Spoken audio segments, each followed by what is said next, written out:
తెలంగాణలో 10వ తరగతి పరీక్షల్లో 5 నిమిషాల అదనపు సమయం నిబంధన ఓ విద్యార్థికి కలిసొచ్చింది. రాష్ట్రంలో నేటి నుంచి 10వ తరగతి పరీక్షలు ప్రారంభమయ్యాయి. గతంలో 10వ తరగతి పరీక్షకు 1 నిమిషం ఆలస్యమైతే పరీక్షకు అనుమతించిన నిబంధన అందుబాటులో ఉండేది. గత ఇంటర్ పరీక్షల్లో 1 నిమిషం నిబంధనతో పలువురు పరీక్ష రాసే అవకాశాన్ని కోల్పోయారు. విద్యార్థుల నుంచి వచ్చిన సూచనతో రాష్ట్ర ప్రభుత్వం 5 నిమిషాలు అదనపు సమయం ఇచ్చింది. హైదరాబాద్ గన్ ఫౌండరీలోని మహబూబియా గర్ల్స్ గౌట్ హై స్కూల్లో పరీక్ష సెంటర్లో 9:30 యువరాజు అనే విద్యార్థి పరీక్ష కేంద్రానికి చేరుకున్నాడు. 5 నిమిషాల నిబంధన ప్రకారం అధికారులు పరీక్షకు అనుమతించారు. మరిన్ని వివరాలు మా ప్రతినిధి రాంప్రసాద్ అందిస్తారు.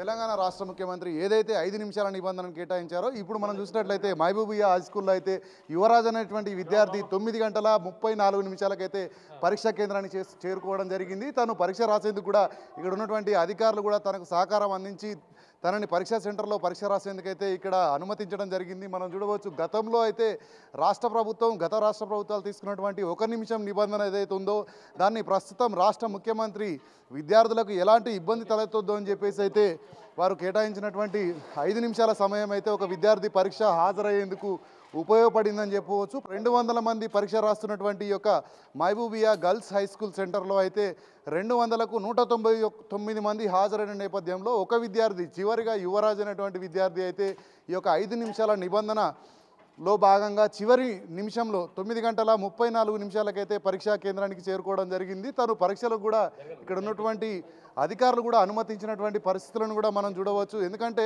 గతంలో చూసినట్లయితే ఇటీవల కొంతమంది విద్యార్థులు 1 నిమిషం నిబంధన కారణంగా పరీక్షలు రాయకపోయి వారు ప్రాణాల మీదకి తెచ్చుకున్నటువంటి పరిస్థితులపై చెల్లించినటువంటి రాష్ట్ర ముఖ్యమంత్రి అయితే ఈ యొక్క 5 నిమిషాల నిబంధనను అయితే ఇక్కడ అందుబాటులోకి తీసుకురావడం జరిగింది. దీనికి సంబంధించి కేటాయించినటువంటి 5 నిమిషాలలో తొలి రోజే ఒక విద్యార్థికి అయితే న్యాయం జరిగిందని చెప్పవచ్చు. 9:34 పరీక్ష కేంద్రం లోపలికి యువరాజ్ అనేటువంటి విద్యార్థి చేరుకోవడం జరిగింది. కెమెరామ్యాన్ శ్రీకాంత్తో రాంప్రసాద్, బిగ్ టీవీ, హైదరాబాద్.